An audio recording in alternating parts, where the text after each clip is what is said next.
Seja bem-vindo a Sob a Mesma Face, uma narrativa que explora as fronteiras entre amor, perda e a complexidade da existência humana. Eu sou o Eric, autor desse projeto literário que agora também compartilho em forma de podcast. Aqui, a cada ato, a gente caminha ao lado de Julian e Henry pelas ruas de Paris. Obrigado por me acompanhar na criação dessa história. Então, vamos ao ato de hoje?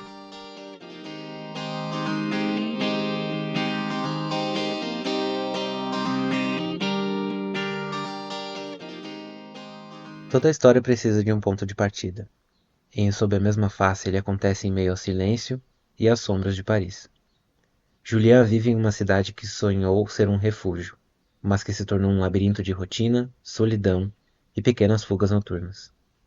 Entre cafés intermináveis, encontros e pubs, e caminhadas solitárias pela madrugada, ele nos mostra uma Paris distante dos cartões postais.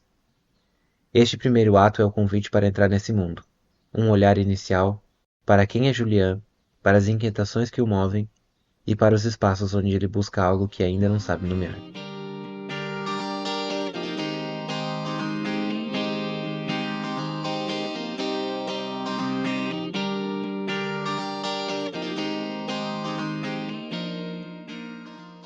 Parte 1.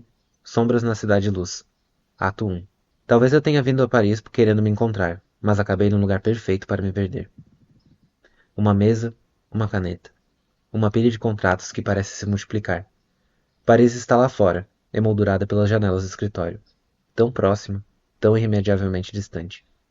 À minha frente, os ponteiros do relógio se movem devagar. Eu tento não olhar para eles. Observá-los os tornaria ainda mais lentos. Ainda me lembro do primeiro dia nesse escritório. Quarto andar de um edifício parisiense, alto bastante para oferecer a vista branda das copas das árvores que ladeiam a avenida. Me encantei com as amplas janelas, com a luz natural atravessando a sala como se a vida ali fosse feita de cenas cuidadosamente iluminadas. O salão, ocupado por mesas de madeira, computadores, pilhas de papel e o barulho constante dos teclados, tinha uma imponência sutil. Pessoas passavam de um lado para o outro, segurando pranchetas com contratos e memorandos. E o ar cheirava levemente a cera de madeira e lavanda. O cheiro dos dias que estariam por vir. Por um tempo, o ritmo do trabalho me foi suficiente para esquecer da pequena cidade entre colinas, no sul da França, onde cresci.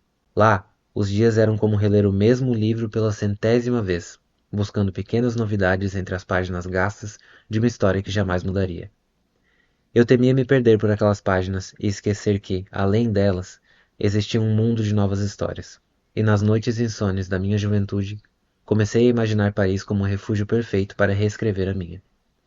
Já se passaram 6 anos desde que cheguei à cidade. Ainda assim, meus dias seguem preenchidos quase que exclusivamente por trabalho, e mais recentemente, por uma inquietação que faz meus pés martelarem impacientes contra o piso. Levanto-me em direção ao que deve ser a minha 12ª xícara de café do dia. Seria a 12ª taça de vinho, se eu estivesse trabalhando de casa. Não gosto tanto assim de café, mas tão pouco suporto o trabalho à minha frente, e começo a detestar aqueles ponteiros de relógio a ponto de querer movê-los com as próprias mãos. A copa é uma distração breve, mas suficiente. De vez em quando, surgem conversas que me afastam da realidade o bastante para que não precise inventar uma desculpa para ir embora mais cedo. Mark e Sophie costumam estar por lá. Às vezes tenho a impressão de que passam a maior parte do expediente na copa, apenas visitando suas mesas de trabalho de tempos em tempos. Enquanto encho a xícara de café, me perguntando se deveria mesmo fazer isso, reconheço Mark retomando a conversa de sempre. Uma ida ao pub no fim do expediente. Algo para descontrair. Ah, eu vou, sabe como é? Diz ele, como se essas palavras bastassem para explicar o que busca entre os drinks do pub de quarta a domingo.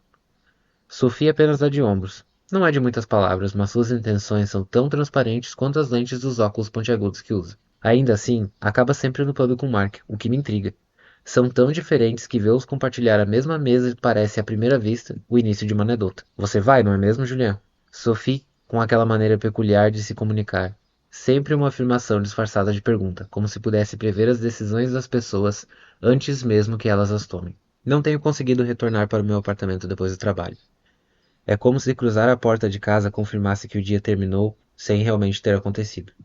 Frequentemente, invento desculpas para permanecer na rua até que nada mais faça sentido, a não ser voltar. Ultimamente tenho escolhido ir ao pub. Algo na promessa de uma mesa compartilhada me atrai mais do que os meus constantes mergulhos na solidão. Eu acho que sim. Respondo, esboçando um sorriso ensaiado o suficiente para que acreditem no meu entusiasmo. Vou ao pub pelo mesmo motivo que venho até a Copa, pela distração. Costumo ficar um pouco além do expediente, não por dever, mas por inércia. A essa altura, o trabalho já perdeu o ritmo e a mente começa a dispersar, mas ainda é mais fácil permanecer no escritório do que encarar o lado de fora. Sair significa me lançar mais uma vez, aquela busca silenciosa que se repete todas as noites por algo que preencha, que justifique o dia, que faça Paris parecer mais real. Mas eu sei o que me espera. Ruas conhecidas demais, vitrines acesas demais e a esperança de que talvez hoje alguma coisa diferente aconteça. Nunca acontece. Diferente de Mark e Sophie, não vou direto ao pub depois do trabalho. É mais fácil dizer a mim mesmo que gosto de caminhar pela cidade ao final da tarde. Reparo na cor do céu, nas pessoas apressadas tentando chegar em casa, disputando espaço em meio ao trânsito. Se eu encontrar algo mais interessante do que a terceira ida ao pub só nessa semana, aceitarei de braços abertos. Já é noite quando chego ao pub. O lugar está, como sempre, tomado por vozes altas, risadas e o cheiro forte de cerveja e cigarro. É um lugar movimentado. Mesas espalhadas sobre o chão de madeira, drinks preparados no bar com gestos quase teatrais, pessoas que conversam, dançam, bebem, fumam e se escondem de si mesmas. A atmosfera de descontração envolve tudo, um mundo à parte daquele onde passo meus dias. Preciso de um instante para me ajustar. Entro devagar, procuro Mark e Sophie em meio ao ruído. Eles estão na mesa de sempre. O ar aqui dentro é quente, denso, o que me faz recuar. Estou prestes a sair discretamente pela porta quando Mark me vê de longe e acena. Todos à mesa olham para mim. Agora já não tenho mais como escapar. Mark está no meio de uma conversa animada com duas pessoas que ainda não me foram apresentadas. Ele sempre parece atrair novos rostos para aquela mesa. Mark é carismático, carrega consigo uma leveza que encanta quem está apenas em busca de um momento leve. É atrapalhado, tropeça nas próprias palavras, ri das próprias piadas. Ainda assim tem a habilidade de manter qualquer conversa viva. Eu gostaria de poder ser mais como ele. Sophie, por outro lado, mantém sua presença silenciosa. Está sentada à mesa desenhando círculos invisíveis no tampo de madeira com a ponta do dedo, como se nada ao redor fosse digno de sua atenção. Pensei que você tivesse desistido. Marque sua habitual casualidade acusatória. É o mesmo ritual social de todas as vezes. Eu participo mais por hábito do que por vontade. Sophie me cumprimenta apenas levantando os olhos por cima dos óculos, antes de voltar a atenção para o celular, como esperado. Ela só fala quando julga necessário, e quando fala, suas palavras costumam ser afiadas. Na verdade, quando Sophie escolhe o silêncio, isso me parece mais um gesto de simpatia do que de desinteresse. Mark fala como se o silêncio ao redor fosse apenas um intervalo para a próxima frase. Um caso complexo, ou talvez só mais uma história inflada para prender a atenção da mulher sentada à sua frente. Sophie comenta aqui e ali, quase no piloto automático, só o suficiente para parecer presente. Eu permaneço quieto, faço que sim com a cabeça, esboço um sorriso de vez em quando, tento manter meu papel num teatro para o qual eu não ensaiei. Há algo na forma como Mark ocupa o espaço que torna qualquer palavra minha desnecessária. Me encaixo onde sobra, me escoro no que resta. Você não vai acreditar no que aconteceu ontem no caso do irmão, ele diz, inclinando-se em direção à mulher visivelmente mais interessado nela do que na própria história. O sujeito tentou mudar a cláusula de confidencialidade no último minuto, bem no meio da negociação. Queria inserir uma brecha absurda. É como empurrar uma pedra montanha acima e torcer para ela não rolar de volta. Ela se inclina também, como se fosse mesmo a coisa mais intrigante da noite. Mark sorri, satisfeito com o efeito. Sophie levanta os olhos, revira-os discretamente. Não precisa dizer nada, o gesto fala por si. Mark continua, talvez mais encantado com sua performance do que com qualquer desfecho. Esses clientes acham que sabem mais do que a gente, conclui, soltando uma risada que contagia apenas quem quer se deixar contagiar. Eu já ouvi variações demais dessa história. Procuro um espaço entre as frases para mudar o rumo da conversa, trazer algo que me interesse.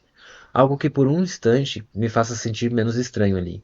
Na verdade, essa semana me deparei com algo curioso em um dos contratos de um cliente. Tento, a voz mais hesitante do que gostaria.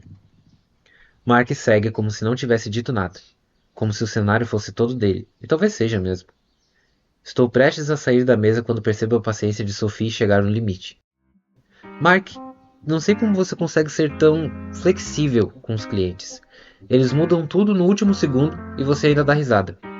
A voz dela sai firme, sem pressa. Mas claro, é mais fácil seguir com o teatro de sempre. Fingir que tá tudo bem, que nada incomoda, só para manter a pose. Mark se cala, pela primeira vez. A tensão entre ele e Sophie chega a ser palpável. Ela me lança um olhar rápido, um sorriso de canto, cúmplice o bastante para me fazer levantar. Vou ali fora fumar um cigarro. Levanto antes que alguém diga algo. Atrás de mim, vozes começam a se dispersar. Cada um inventa um pretexto para sair. Só Mark e Sophie ficam. Sophie, por que você sempre faz isso? É assim eu nunca vou me casar. Você deveria me agradecer por te poupar do vexame.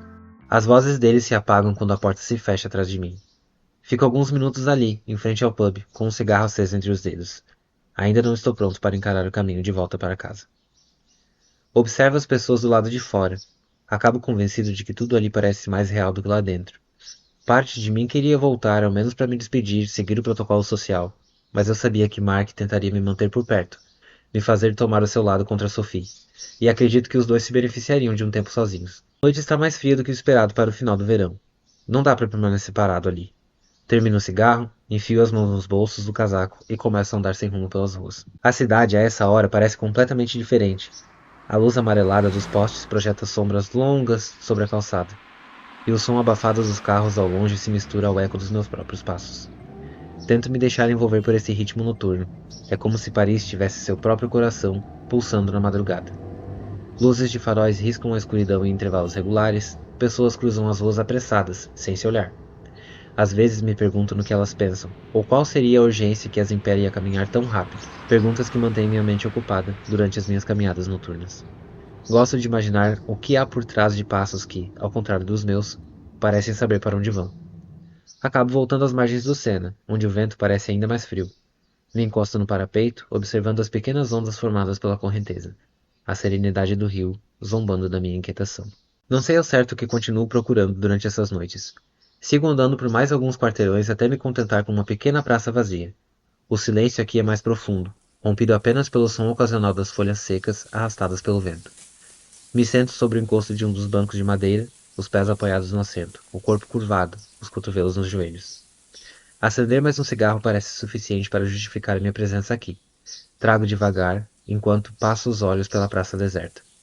Durante o dia, imagino que esse espaço se enche de risos e movimento. Um refúgio vibrante. Agora, tudo parece inerte, carregado daquela quietude opressiva e, de algum modo, familiar. Fico ali até que o cansaço finalmente me empurre de volta para casa. Cumpro meu papel como parte da própria paisagem noturna, até que os cigarros acabem e a ardência na garganta recuse buscar outro maço.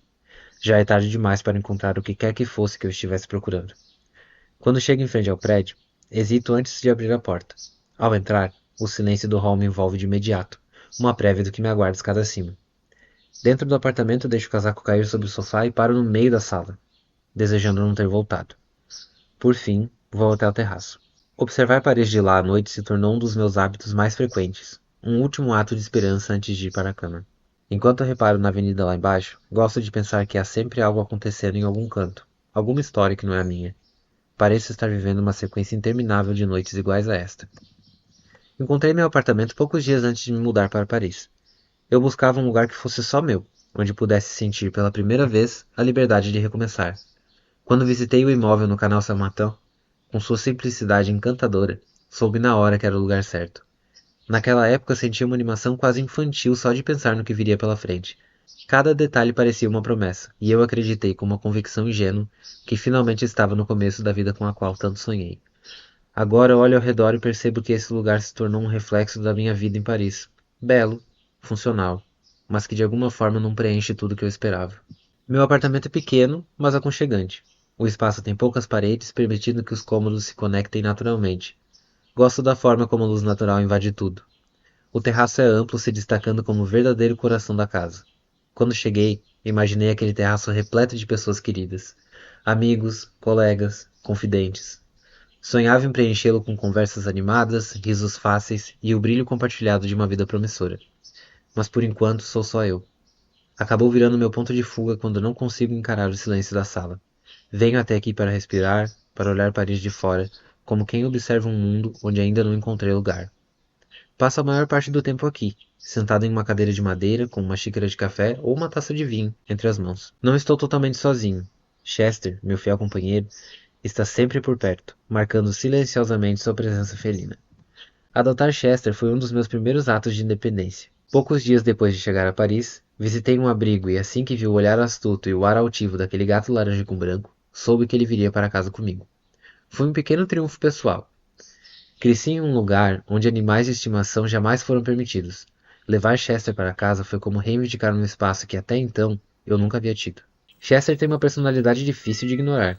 É silencioso a maior parte do tempo, mas seus miados surgem sempre com uma teatralidade calculada, como se exigisse que o mundo prestasse atenção. Uma tigela de ração vazia, ou a simples falta de atenção, já bastam para que ele me olhe com aquele ar de superioridade que só os gatos sabem ter. Durante o dia, ele me segue pelo apartamento observando cada movimento que faço. Quando estou trabalhando, ele invariavelmente aparece. Ora se deita sobre os papéis, ora empurra objetos com a cauda, como quem diz prioridades, por favor. Em noites como esta, eu permaneço no terraço até o sol começar a despontar no horizonte.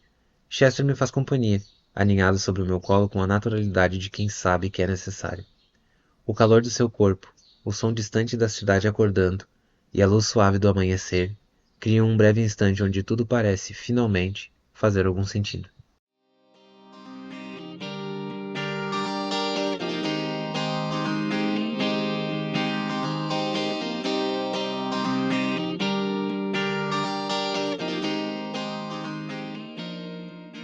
Esse foi mais um ato de Sob a Mesma Face, e eu fico muito feliz que você esteja aqui comigo.